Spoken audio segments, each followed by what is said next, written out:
Rick Horrow beyond the scoreboard, inside the boardroom, the business of a $1 trillion sports industry. And one of the founders of the business, he didn't know that. All he did was end up in the Pro Football Hall of Fame in 1990 and 25,000 yards passing and leading the Dolphins to 2 perfect seasons. But in many ways, he shaped a lot of the business of sports because of his ability to transition from on-the-field success to behind-the-broadcast booth success, and doing both careers with special alacrity. That means it's pretty good. Bob Griese, how are you? How's that for an intro? That's pretty good. I'm doing good. Now if the Dolphins won a game, I'm doing much better. Well, right. This is evergreen, so we may run this before a number of losses, too. But I got to tell you, based on our pregame conversations, nobody expected that. But, we never know. We never know with NFL football generally, plus with this team. So, let's get that out of the way. Where's this team going before the end of the season? Do we know? I don't think we know. I think the best we can hope for is to win. There's 4 games left. I think the best we can hope for is to win all 4 of those games. 2 are at home and 2 are on the road. We've got New England, the Patriots, coming this Monday. So if we can beat them, we can beat the next 3. And we play Buffalo twice, and we play at Kansas City. And that'll be interesting to be in Kansas City on Christmas Eve, because it was 1971, the longest game in NFL history. Well, the Dolphins were at Kansas City on Christmas Day, and we beat them in double overtime. It went into the second quarter, and that game is remembered by Jan Stenerud, who was the kicker for Kansas City. I see every summer when I go to Canton. He's in the Hall of Fame as well, and he still has not gotten over missing a couple of field goals that he missed that could have won the game for Kansas City. So they got 4 games left, and I think the best we can hope for is to win 4 and see where the chips fall. We're playing better football, but the problem with this whole season, I think, it started going downhill in the summer when Ryan Tannehill got hurt in practice. Yeah, and it went downhill from there, and it wasn't anybody's expectations. But that's when 1-4 last year. Who knew? And 9-7 could get in. But we are thinking of more lofty things. It is interesting that you peg the 1971 Christmas Day game as one of those things where everybody who is old enough to remember, and there are still some of us, remember exactly where we were. Easy for you to remember because that was, if I'm not mistaken, your MVP season, and even though that wasn't the perfect season, it set the stage for the perfect season. That was, as I remember it, Super Bowl VI, and then you win 2 straight other Super Bowls. And, growing up in Miami, reflect back, I know you're asked this millions of times, on the perfect season and how the perfect season can never be taken away from you, and the perfect season may never happen again. Well, as Coach Shula says, it's just very tough to go undefeated. It's very tough to win every game. Well, the frustrating part about the 71 season and the loss in the Super Bowl was Coach Shula hit it on the nail on the head when he said that the frustrating part was you're going to have to play all this 1972 season. You're going to have to play the entire season just to get back to where we were in the Super Bowl in 1971, the one we lost to the Dallas Cowboys. So he already set the tone for the following season. I got hurt in the 5th game. Earl Morrow came in and played very well. Coach Shula had picked Earl up earlier in that 72 season. In March, he tried to convince Joe Robbie that, hey, if anything happens to Griese, we need somebody better And Earl Morrow in Baltimore, when Shula was there, he was very confident that Earl was a good player. And so that's what happened. Robbie says, all right, if you think you really need him, I'll find some way to pay him. And so anyway, I get hurt in the fifth game. Earl Morrow comes in. He wins all these games. Earl was not a good practice player. So a lot of the guys on the team were kind of rolling their eyes when Earl had to go in because they seen the way he practiced and wasn't a very good practice player. But when he got in the games, he really delivered. So Earl went, 10 or 11 games, and I was healthy from a dislocated ankle to come back into the championship game, the AFC championship game, and then also come back in the Super Bowl. But so we won 17-0, but there would be no undefeated season without Earl Morrow. Well, the bigger issue too, as well. Obviously, you're 17-0, and nobody has done it, and I'll say nobody will do it again. And everybody kind of makes fun at the last undefeated team going down and what Mercury Morris has been doing. Growing up in South Florida is a melting pot, and people always come from somewhere else, either from the New York area south or the Havana area north, and everywhere in between. Do you reflect back on what you, in a maybe significant way, did to change the culture, to add to the culture, to really impact the culture of South Florida? Well, before the Dolphins, South Florida, Miami, never had a professional team of any sorts. They didn't have the Heat. They didn't have the Marlins. They didn't have the Dolphins. All they had was this rickety old Orange Bowl where the University of Miami played. And once a year they would have the Orange Bowl game there. So when the Dolphins came, that was the first thing everybody and it was obviously an expansion team, and the Dolphins didn't win many games. I came in 67, the second year, and we had losing seasons for 3 years, 67, 8, and 9, until Coach Shula came in 1970. And then the whole thing turned around, and that fan base that had been so loyal to losing Dolphin teams in the late 70s were rewarded when Coach Shula came, and then three straight Super Bowls in a row. We won 2 of them, and one of them was a perfect season.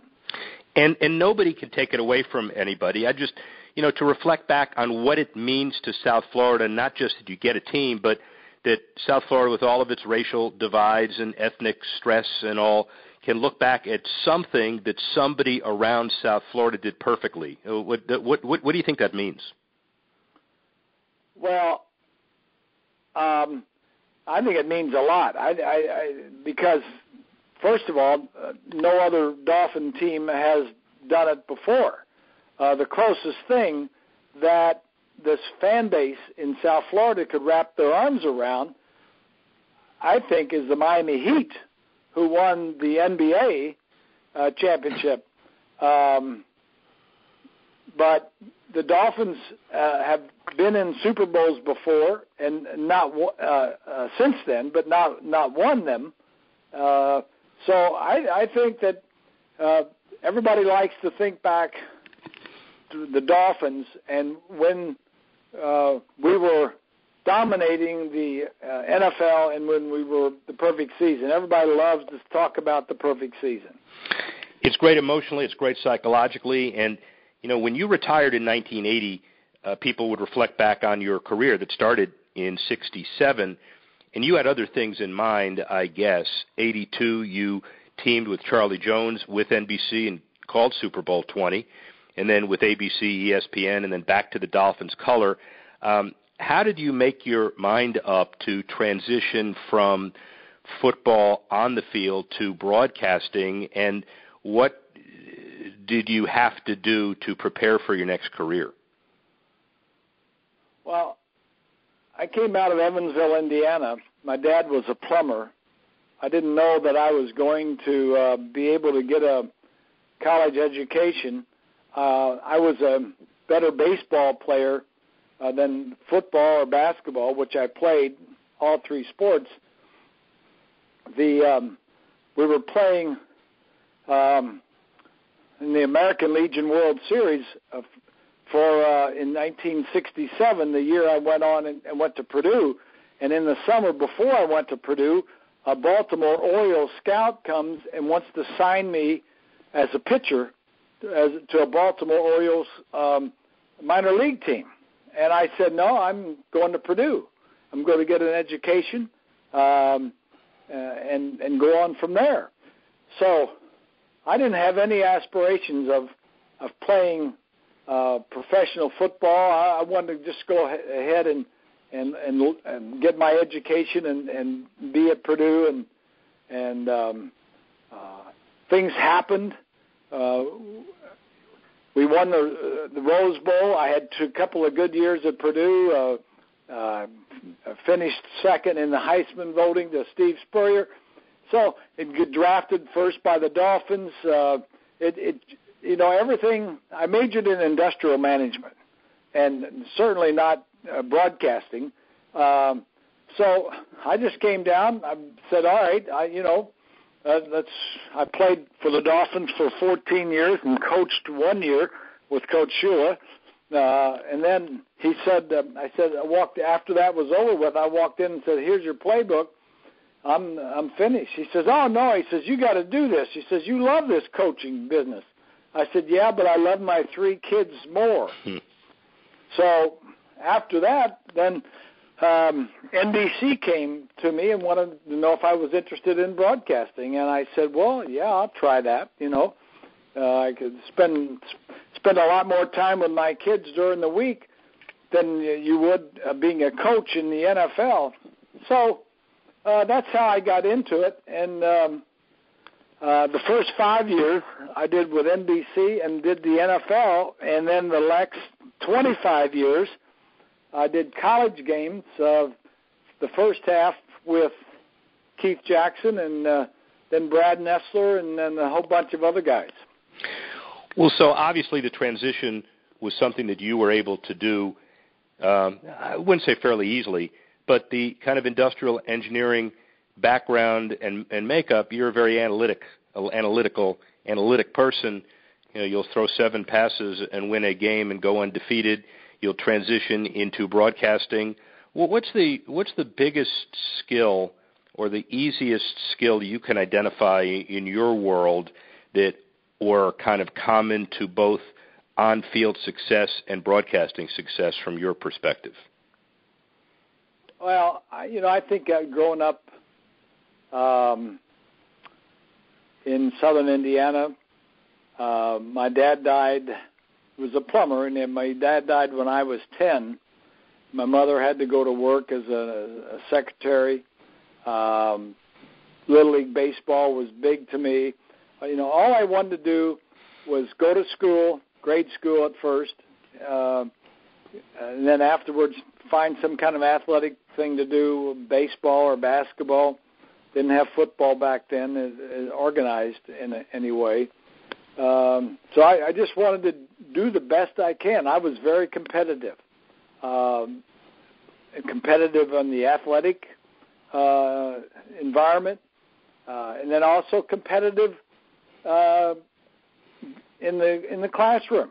I remember back in grade school, the teacher would stand everybody up in the back of the room, and we'd have a spelling contest. And I damn sure wanted to win that contest. Well, if you spelled a word wrong, you had to sit down, and I definitely was the last person standing more often than not. So I would say, the competition, the competitiveness. I wanted to do the best I can. And in this business about throwing 7 passes or 10 passes or 12 passes, we won those games. And I called the plays. If I wanted to be the MVP of the Super Bowl, I could have thrown 25 or 30 passes, but that's not what we needed to do to win. our strength was Zonka and Kick and Mercury Morris and the offensive line.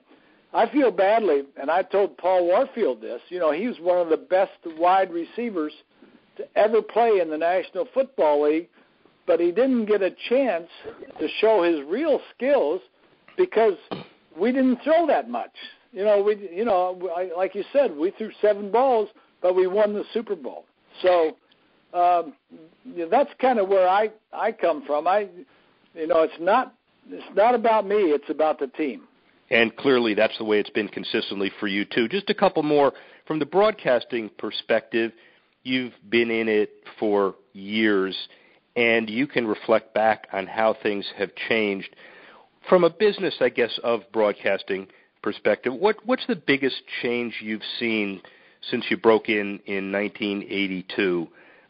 Is it social media? Is it the need to get something done quickly? Just kind of give me your perspective on the last 30 years and what's the biggest change in the media broadcasting business has been. Well, definitely social media is part of it.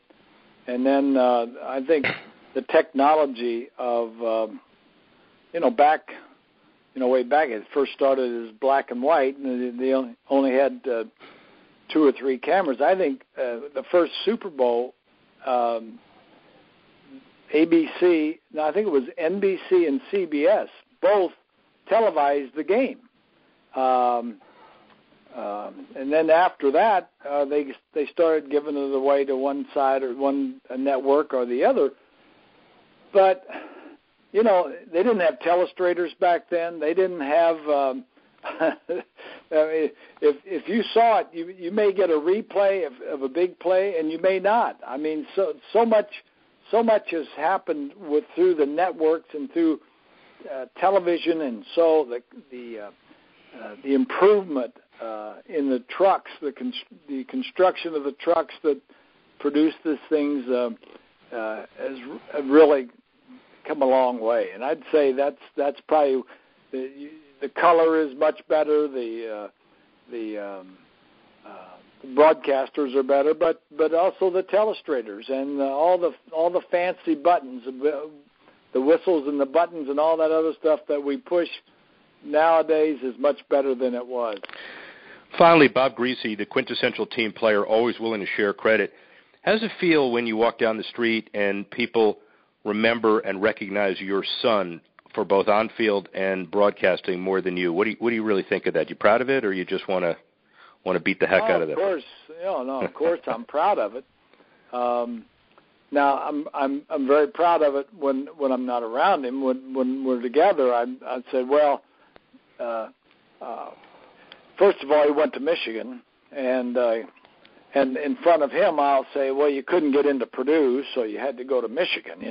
Good answer. Good answer.